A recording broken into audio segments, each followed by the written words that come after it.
This is Cheryl Fisher, and I'm doing an interview with Miss Kapnick on girls basketball.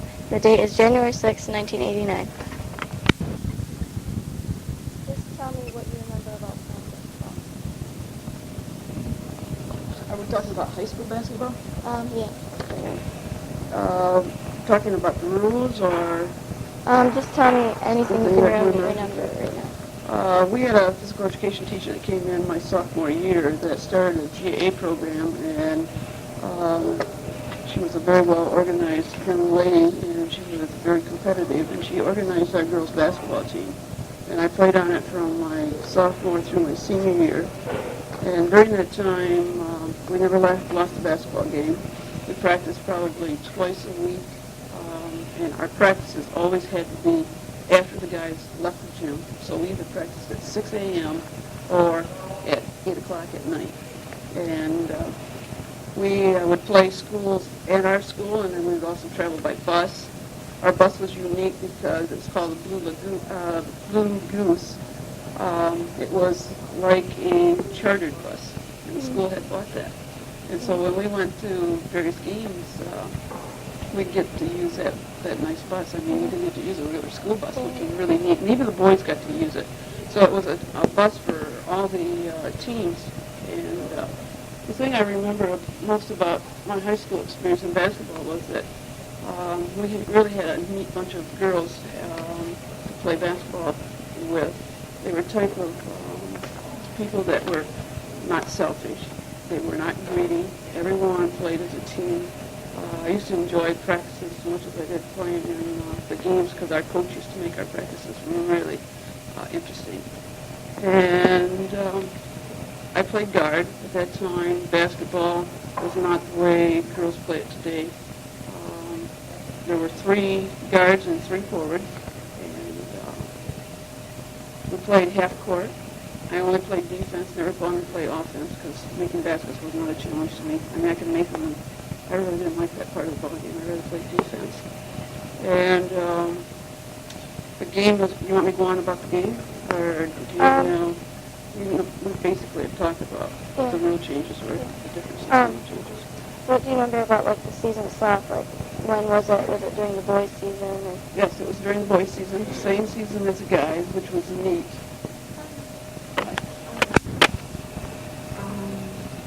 Our season was during the winter months, and we played twice a week. One thing that differs from girls basketball today is that guys were not permitted to come in and see our games unless they were accompanied by a parent. Mainly our crowd was the girls from the school, high school, and also their parents. And if a boyfriend wanted to come, they had to be accompanied by a parent.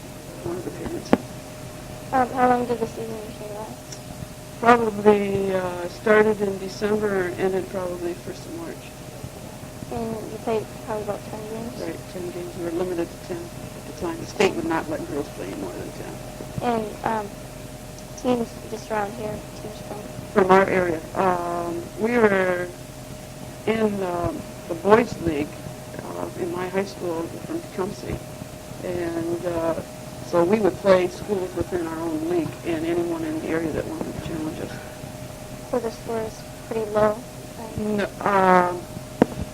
we used to whop our opponents. We had some scores in the 80s, 90s, and our coach told us if we ever scored 100 points that she'd buy us all a Swiss steak dinner, and we all got our Swiss steak dinner and we scored over 100 points. So I was looking in the old yearbooks that they had here, and the scores clearly were over 20, a lot of them. Because of the fact that the girls couldn't do a jump shot. It was only 3-on-3 at that time. But as the game opened and the rules started to change, the scores came much higher. What do you remember about the rules? Okay. The difference is half-court basketball. After every basket, the ball had to be brought back to the center of the floor and thrown to your opponent, and then they would start to play from there. After a basket, it did not go out at the end line. So that took away from any type of press. You were never permitted to press because there wasn't that opportunity. You could only dribble twice or 3 times. So you had to be prepared after you finished your dribble to figure out where you were going to pass it. It's mainly a passing game. And if you get somebody to break into the open, it was a much faster pace of game because the dribble didn't stop the pace of the game. Because you couldn't dribble. I mean, you dribbled twice just to get out of a predicament. And then you'd pass it to the other end of the floor. What do you remember about playing your position? Playing defense, I remember that I was very quick. I could steal the ball.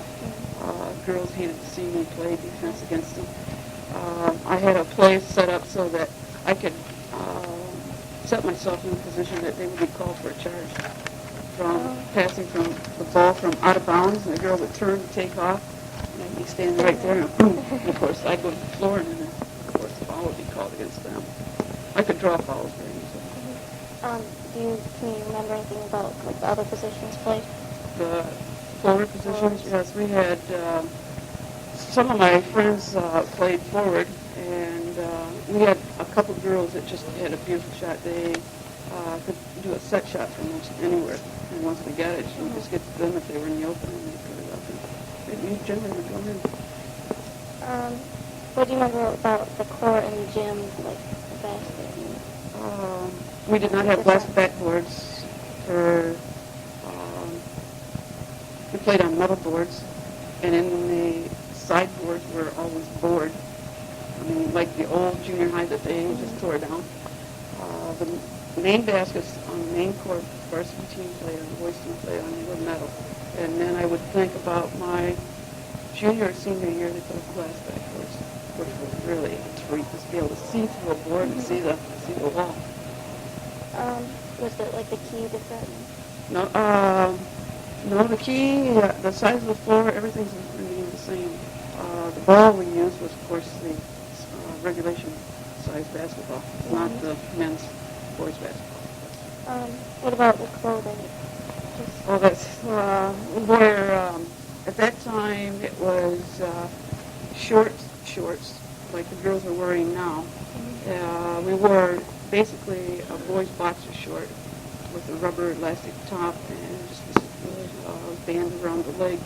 And then our coach bought sweatshirts, and we played in long sleeve sweatshirts. We're talking about being hot.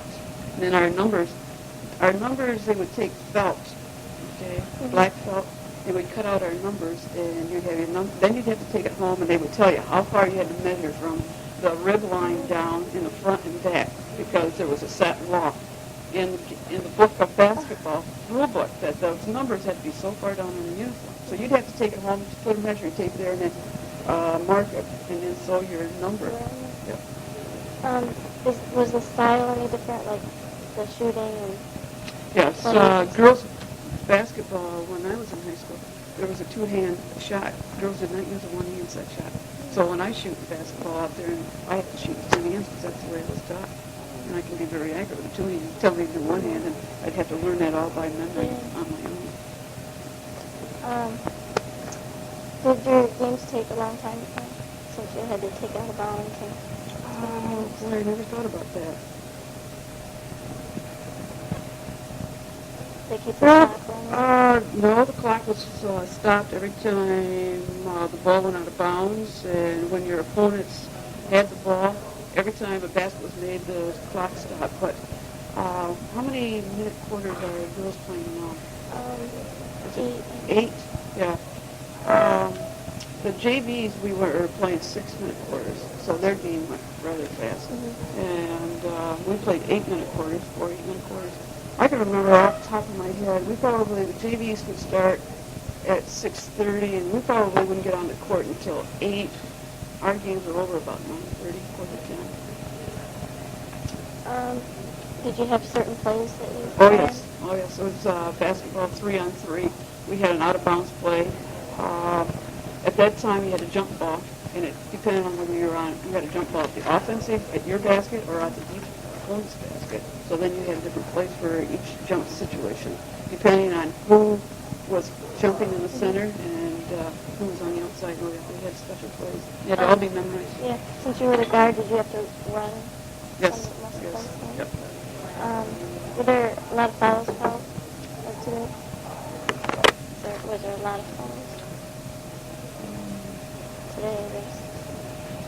They were very picky. They felt that girls were not as skilled as boys, so therefore there was no touching whatsoever. I mean, if you just came across and hit their finger, they would call it a foul. There was no tagging, no touching whatsoever, which took away from the part of the ball game.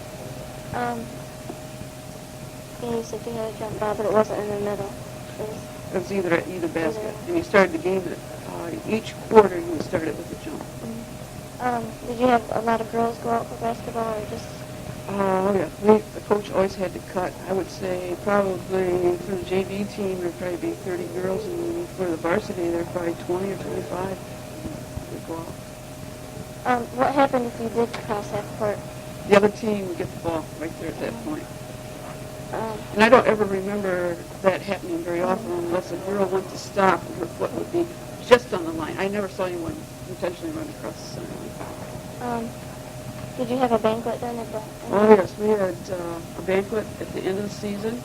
And instead of giving us individual awards, it was just team awards. And you would either get a trophy or you would get a letter for participating. You usually got your letter if you're on varsity. Right. And they had JV letters. The JV letter was much smaller. Like I graduated from Tecumseh, so the varsity would be a T, and the T might be that high, where the JV might be that high. And everyone had a letter sweater. You either, all the girls and all the guys wore, instead of having, they had varsity jackets for boys, but on Fridays, all the girls' teams and all the guys' teams would wear varsity sweaters. They were heavy, like cheerleading sweaters, okay, V-neck or the round neck on the sweater. Mainly during when I was in high school, I remember the V-neck, and you always wore gloves underneath it, and the guys would wear a white shirt or something underneath theirs. And you always wore your varsity letter on that sweater. There wasn't a freshman team? No freshman team. Straight in. Right. Okay, I think that's it, unless you Okay. remember anything else you want to. No. Varsity letter she's talking about is about 7 inches high, and the JV was about half the size of that.